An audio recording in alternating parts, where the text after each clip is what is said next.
बिस्मिल्लाहिर्रहमानिर्रहीम।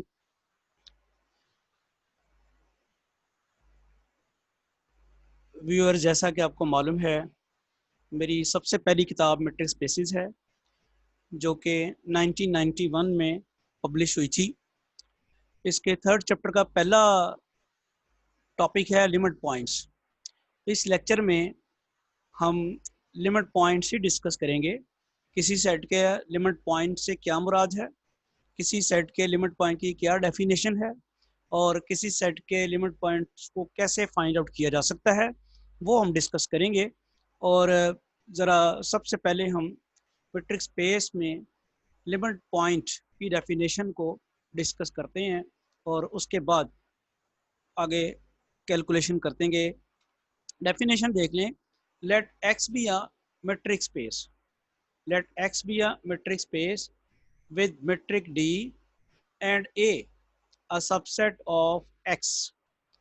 अब वो कह रहा है कि a point X belong to X is said to be the limit point of A if, यहाँ पे वर्ड बड़ा इंपॉर्टेंट है, each, ये लफ्ज़ है each open sphere centered at X contains at least one point of A, at least one point of A different from X। अब ये definition जरा इसकी एक्सप्लेनेशन की बड़ी जरूरत है। A point X belongs to X is said to be the limit point of A if each open sphere centered at X contains at least one point of A different from X। यानी वो ये कहता है, इससे यहाँ ये पता चल रहा है कि जिस पॉइंट ने कैपिटल ए का लिमिट पॉइंट बनना है उसका कैपिटल ए में शामिल होना जरूरी नहीं है। अगर देखें ना, यहाँ पे उसने डाउट क्रिएट किया हुआ है, यहाँ पे लिखा हुआ है X belongs to X. Small X जो है वो लिमिट पॉइंट बनने तो ए का जा रहा है, स्मॉल एक्स जो है लिमिट पॉइंट तो बनने जा रहा है ए का, और उसको उसने कहा है कि वो एक्स बिलोंग्स टू एक्स है, एक्स बिलोंग्स टू ए तो कहा ही नहीं है। तो फिर यहाँ पे डाउट क्रिएट हो गया ना। ए चूंकि एक्स का सबसेट है, अगर एक्स का कोई पॉइंट लिया जाएगा तो उसका चांस है वो ए में हो और ये भी चांस है कि वो ए में ना हो। लिहाजा यहाँ ये कह के कि a point X belongs to X एक डाउट क्रिएट कर दिया गया कि वो जो लिमिट पॉइंट जिसने ए का बनना है वो ज़रूरी नहीं है ए में शामिल हो, अदरवाइज वो यहाँ पे लिखता है एक्स बिलोंग्स टू ए। तो ये बड़ी इंपॉर्टेंट चीज़ है। और जो ज़रूरी चीज़ है वो क्या है कि ईच ईच किसी भी रेडियस की ओपन स्फीयर बने एक्स को सेंटर मान के, तो उस ओपन स्फीयर में ए का कम से कम एक और पॉइंट आ जाना चाहिए। यानी जिस पॉइंट ने सेट ए का लिमिट पॉइंट बनना है उस पॉइंट को ए के अंदर शामिल होना ज़रूरी नहीं है, बल्कि ज़रूरी चीज़ ये है कि जब उसके गिर्द किसी भी रेडियस की ओपन स्फीयर बनाई जाए तो उस ओपन स्फीयर में ए का कम से कम एक और पॉइंट आ जाना चाहिए जो लिमिट पॉइंट से डिफरेंट। ये है चीज़ इंपॉर्टेंट। इसको मैथमेटिकली हम कैसे लिखेंगे वो ज़रा आगे देखते हैं कि मैथमेटिकली इसको किस तरह लिखना है। ये देखें यहाँ, in other words, a point x of a metric space x is said to be the limit point of a subset A of x if for every, वहाँ each open sphere जो कही थी वो यहाँ पे दूसरे वर्ड्स में कह दी है, if for every r greater than 0 there exists an open sphere SRX such that A intersection SRX minus x is not equal to phi, minus x is not equal to phi। Look at here, when you take the intersection of A with the open sphere, A के intersection open sphere के साथ ली, ये open sphere कौन सी है, जिस point ने limit point बनना है उसको सेंटर मान के ओपन स्फीयर बनाई गई है। और यहाँ पे लफ्ज इस्तेमाल किया गया है for every R greater than 0, यानी कोई भी आर ग्रेटर देन 0 यानी ईच ओपन स्फीयर, उसकी जब ए के साथ इंटरसेक्शन लें तो कॉमन पॉइंट्स आएंगे और उन कॉमन पॉइंट्स में अगर एक्स मौजूद है वो निकाल दिया गया है और उसके बावजूद नॉन एम्प्टी आ रही है, तो इसका मतलब है कि इस ओपन स्फीयर में कैपिटल ए का एक्स के अलावा कम से कम एक और पॉइंट मौजूद है जिसकी वजह से इंटरसेक्शन नॉन एम्प्टी आ रही है। तो लिमिट पॉइंट की मैथमेटिकल वर्जन आपके पास ये आ गया, A intersection S R X minus X not equal to five for all R greater than 0। तो ये आ गया कि ये इसने वो जो अंग्रेजी में हमने बात कही थी कि each open sphere centred at X contains at least one point of A different from X. तो ये मैथमेटिकल वर्जन उसका आ गया। होपफुली आपको ये क्लियर होगी बात। तो it is clear from the above definition that the limit point of a set A may और may not be the point of A. जैसे मैंने भी आपको बताया in the following example this concept is illustrated comprehensively. अब हम जरा इसकी एक्सप्लेनेशन करते हैं इन द फॉलोइंग एग्जांपल। ये एक बड़ी इंपॉर्टेंट एग्जांपल है, फंक्शन एनालिसिस में भी ये डिस्कस होती है, क्वेश्चंस में भी आती है, और ये आगे चल के हम इसको बड़ा यूज करते हैं। Find all limit points of a subset A 1, 1/2, 1/3 up to so on. आप इस सेट को बड़े गौर से देखें तो एक्चुअली ये सेट कैसे बना है।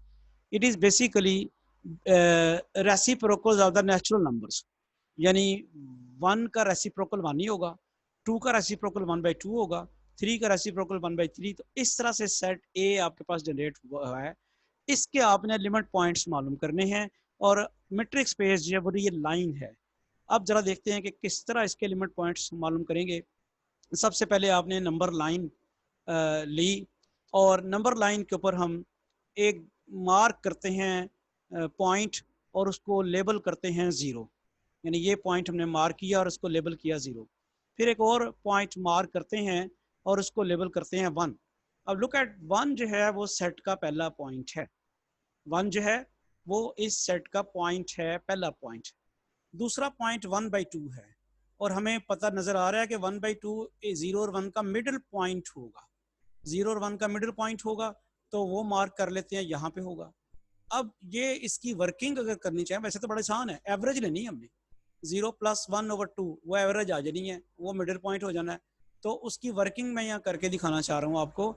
वर्किंग में आप देखते हैं कि 0 + 1, 0 + 1/2 ये 1/2 आ गया, और 1/2 फिर हम यहाँ पे प्लेस करते हैं, तो ये 1/2 आ गया जी। सेट ए का पहला पॉइंट 1 और सेट ए का दूसरा पॉइंट 1/2, जिसकी इस नंबर लाइन के ऊपर यहाँ जगह बनती है। और ये बड़ी एक इम्पॉर्टेंट चीज़ है कि सेट ए का जो पहला पॉइंट 1 है उसके और उसका जो दूसरा पॉइंट है 1/2, उसके दरमियान एक गैप है बड़ा, बहुत बड़ा। अभी हम देखेंगे कि ये गैप क्या रोल प्ले करेगा। नेक्स्ट जो है नंबर हम लिखते हैं जो कि 1/2 और 0 का दरमियान लाई करता है, मिडिल पॉइंट। 0 और 1/2 के दरमियान, 0 और 1/2 के दरमियान मिडिल पॉइंट हमने मार्क किया, और उसकी वर्किंग मालूम करते हैं। वर्किंग इधर करते हैं जी, क्या नंबर बनेगा, जाहिर बात है वो भी एवरेज लेनी होगी। 0 + 1/2, 0 + 1/2 डिवाइडेड बाई 2, वो आ जाएगा 1/2/2, वो बन जाएगा 1/4। तो आप यहाँ पे लिखते हैं 1/4। अच्छा, अब इसका मतलब है हमने अभी एक पॉइंट स्किप कर दिया। कौन सा? नंबर लाइन का एक पॉइंट हमारे पास नहीं आया। पहला पॉइंट 1 आ गया, यानी जो सेट ए है उसका पहला पॉइंट 1 आ गया, दूसरा पॉइंट 1/2 आ गया, और तीसरा 1/3 था, वो भी नहीं आया। वो हम देखते हैं कैसे आएगा। फिलहाल तो मैं एवरेज लेके नंबर ले रहा हूँ, मिडिल पॉइंट्स। 0 और 1/4 का मिडिल पॉइंट जो है वो मार्क करते हैं, तो वो ये आ गया, मार्क हो गया। इसकी वर्किंग करेंगे तो फिर वैसे ही वर्किंग इसकी कैसी होगी, 0 + 1/4/2 वो क्या बनती है, 1/4/2, 1/8, और 1/8 को यहाँ पे मार्कर लगा देते हैं, ये 1/8 आ गया। अब इसी तरह ये 0 और 1/8 का मिडिल पॉइंट वो मार्क किया, और उसकी वर्किंग की हमने। 0 + 1/8/2, 1/8/2, 1/16, और वो 1/8, 1/16 यहाँ पे लिख दिया। अब मैंने सिर्फ आपको ये बताया, अभी अभी मैंने सिर्फ इतना काम किया है कि 0 और 1 का मिडिल पॉइंट लिखा, 0 और 1/2 का मिडिल पॉइंट लिखा, 0 और 1/4 का मिडिल पॉइंट लिखा, 0 और 1/8 का मिडिल पॉइंट लिखा, और अब आप करते जाएं। अभी मैंने वो पॉइंट नहीं लिखे जो रह गए हैं, बारी बारी जरा वो पॉइंट लिखते हैं। 1/3 यहाँ कहीं होगा, ठीक है, और इसी तरह 1/5 यहाँ कहीं होगा। आप देख, यहाँ पे ज़रा मैं एक चीज़ आपको वाज़ेह करना चाहता हूँ कि सेट का सबसे पहला पॉइंट 1 है, और उसका दूसरा पॉइंट 1/2 है। 1 और 1/2 के दरमियान कोई पॉइंट नहीं, सेट का कोई भी पॉइंट नहीं है। नंबर लाइन के तो बहुत सारे पॉइंट्स हैं, लेकिन सेट ए का कोई पॉइंट नहीं है। पहला पॉइंट 1 और 1/2 इनके दरमियान कोई पॉइंट नहीं है। अलबत्ता अब आगे चलते हैं, 1/2 और 1/4 के दरमियान एक पॉइंट आ गया, 1/3। लेकिन 1/4 और 0 के दरमियान अगर आप 1/4 और 1/8 के दरमियान एक पॉइंट आया, 1/5, दूसरा 1/6, फिर 1/7। इसी तरह आप देखें कि 1 और 1/2 के दरमियान तो कोई पॉइंट नहीं है, लेकिन 1/2 और 1/4 के दरमियान 1 है, 1/4 और 1/8 के दरमियान 3 है। इसी तरह 1/8 और 1/16 के दरमियान काफ़ी सारे होंगे। कौन कौन से होंगे? 1/9, 1/10, 1/11, 1/12, 1/13, 1/14, 1/15। अब ये पॉइंट्स अगर यहाँ पे मार्क किए जाएं तो आप देखेंगे कि इनके दरमियान गैप्स कम होते जा रहे हैं। मैं इसकी एक्सप्लेनेशन यहाँ पे करता हूँ कि 1 और 1/2 के दरमियान गैप बहुत ज़्यादा है, 1/2 और 1/3 के दरमियान जो है वो गैप कम हो गया, 1/3 और 1/4 के दरमियान और गैप कम हो गया। तो जैसे जैसे आपके पॉइंट्स बढ़ते जाते हैं वो गैप्स जो हैं उनके दरमियान कम होते जाते हैं। लेकिन ये बात जहन में रहे कि जीरो सेट ए का पॉइंट नहीं है। अच्छा जी, आगे चलते हैं। तो हम अब देखना चाहेंगे, ये इस तरह से हमने इसको मार्क तो कर लिया, और ये जो बात मैंने भी आपको बताई है वो यहाँ बुक में लिख दी गई है। The set A consist of points 1, 1/2, 1/3, 4, and these points have some certain gaps. The figure shows that there is a big gap between 1 and 1/2, while the gap between 1/2 and 1/3 is slightly less, and this gap further reduces between 1/3 and 1/4. The open sphere, अब आगे हम limit point की तरफ आना चाहेंगे। The open sphere interval, जब real line के ऊपर ओपन स्फीयर बनाई जाएगी तो ओपन इंटरवल बनेगा।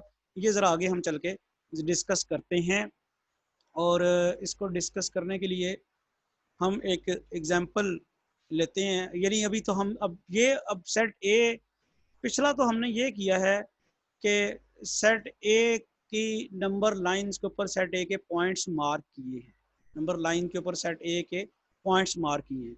अब हम देखना चाहेंगे कि इस सेट के लिमिट पॉइंट्स कौन कौन से हैं। सेट ए है, इसके लिमिट पॉइंट्स कौन कौन से हैं। पहले तो हम ये करना चाहेंगे कि सेट ए के अपने जो पॉइंट्स हैं उनको कोशिश करेंगे, चेक करेंगे कि उनमें से कोई लिमिट पॉइंट बनता है कि नहीं बनता। तो उसके लिए फिर दोबारा ज़रा इंटरप्रिटेशन करते हैं। नंबर लाइन के ऊपर आपने सेट का पहला नंबर 1 मार्क किया, और फिर आपने क्या किया, 1/2 मार्क किया। अब मैं ज़रा देखना ये चाहता हूँ कि सेट ए का जो पॉइंट 1 है, नंबर 1 है, क्या ये लिमिट पॉइंट है।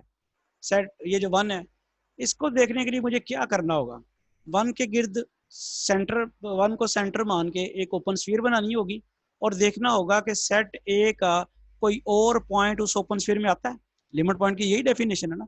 लिमिट पॉइंट की डेफिनेशन में क्या है कि अगर कोई पॉइंट दावा करता है कि मैं लिमिट पॉइंट हूँ, तो फिर आप उस पॉइंट को सेंटर मान के ओपन स्फीयर बनाएं और देखें कि क्या वो उसमें सेट का कोई और पॉइंट आता है डिफरेंट फ्रॉम दैट पॉइंट। तो मैंने, अब ये भी आपको पता है कि नंबर लाइन के ऊपर जो ओपन स्फीयर बनेगी वो ओपन इंटरवल होगी। तो मैंने ये 1 को सेंटर मान के ओपन इंटरवल बनाया है, ये आपके सामने है। कौन सा ओपन इंटरवल है?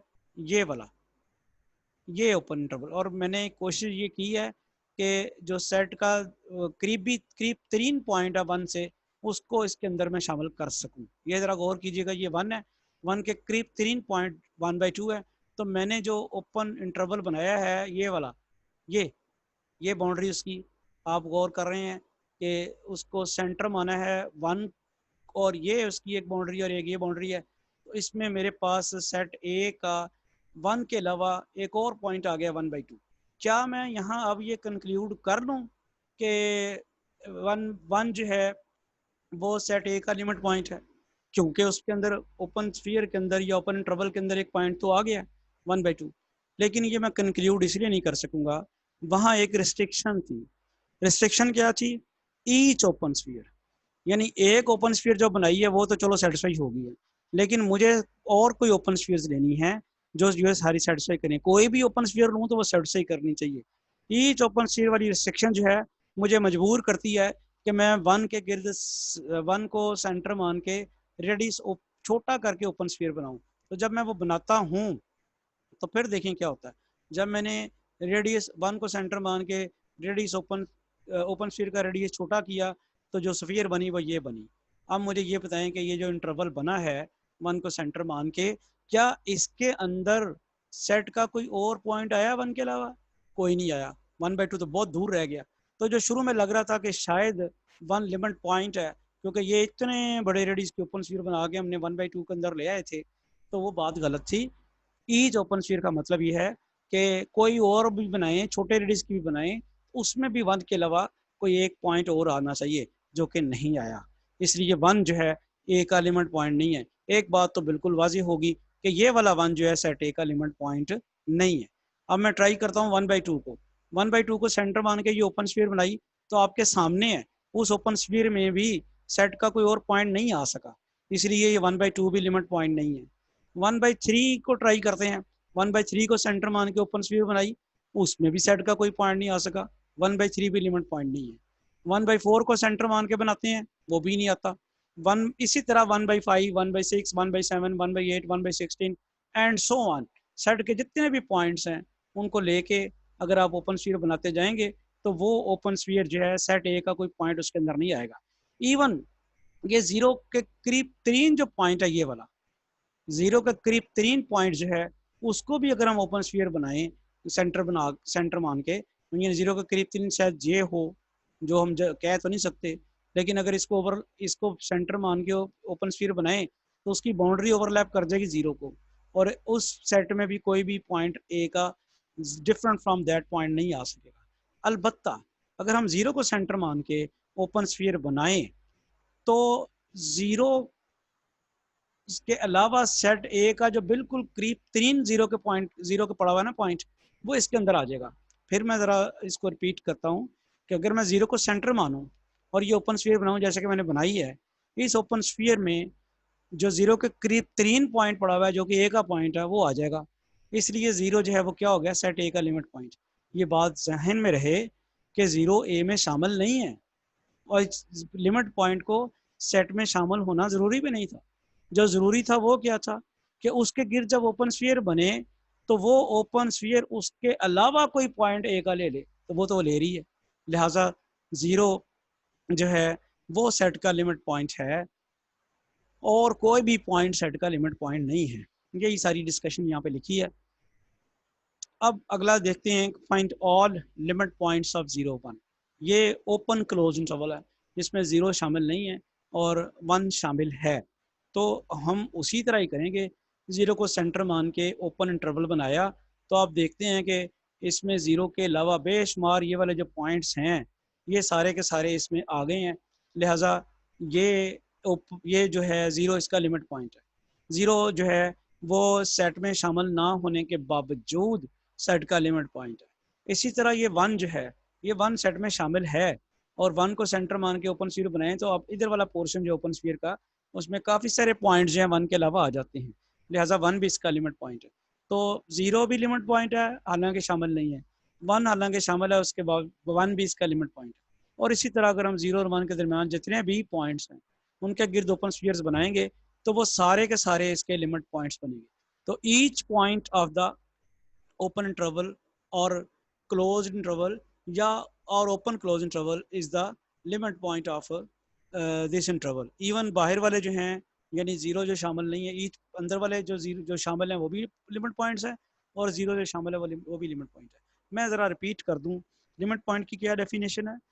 Capital A capital matrix space का कोई सबसेट है और कैपिटल एक्स का कोई भी पॉइंट स्मॉल एक्स ए का लिमिट पॉइंट कहलाएगा अगर उसको गिर्द किसी भी रेडियस की ओपन स्फीयर बनाई जाए तो वो उस ओपन स्फीयर में स्मॉल कैपिटल ए का कम से कम एक पॉइंट सेंटर के अलावा और आ जाना चाहिए। ये है लिमिट पॉइंट की डेफिनेशन। और हमने देखा कि जो सेट है 1, 1/2, 1/3, 1 उसमें कोई भी एलिमेंट उसका लिमिट पॉइंट नहीं है, सिर्फ 0 उसका लिमिट पॉइंट है। एक और एग्जांपल आती है इंटीजर्स वाली। तो इंटीजर्स वाली में कहता है जी find all the possible limit points of the set of all integral values of real number real line, यानी इंटीजर्स। ये इंटीजर्स हैं 0 +-1 +-2 +-3, इसके लिमिट पॉइंट्स बनाने हैं। बात फिर वही करेंगे, नंबर लाइन ली, 0 उसमें नंबर प्लॉट किया, लॉट मार्क किया, -1 और 1 मार्क किए, -2 और 2 मार्क किए, -3 और 3 मार्क किए, -4 और 4 मार्क किए एंड सो ऑन। अब आप इसमें देखें कि बहुत बड़े गैप्स हैं, 0 और 1 के दरमियान भी गैप है, 1 और 2 के दरमियान भी गैप है, एक जैसा सब पॉइंट्स के दरमियान गैप है, -3 और -2 के दरमियान भी गैप उतना ही है। ये गैप्स जो है ना, इसलिए ये किसी भी पॉइंट को इसका लिमिट पॉइंट नहीं होने देंगे, क्योंकि किसी भी पॉइंट के गिर्द, जैसे मिसाल के तौर पे 0 के गिर्द हमने 0 को सेंटर मान के ये ऊपर स्फीयर बनाई है, तो इस ओपन स्फीयर में जो नियरेस्ट पॉइंट था जेड का वो 1 था और इधर -1 था, वो नहीं आए हैं, इसलिए 0 जो है जेड का लिमिट पॉइंट नहीं है। सिमिलरली 1 भी इसका लिमिट पॉइंट नहीं है, 2 भी लिमिट पॉइंट नहीं है, 3 भी नहीं है, 4 भी नहीं है, 5 भी नहीं है। -1 को भी आपने सेंटर मान के ओपन स्फीयर बनाई है तो वो कोई भी पॉइंट ना इधर से आता है ना इधर से आता है, ना -2 है ना -3 है ना -4 है ना -5। तो इस तरह सेट ऑफ इंटीजर्स का भी कोई लिमिट पॉइंट नहीं होगा नंबर लाइन के ऊपर।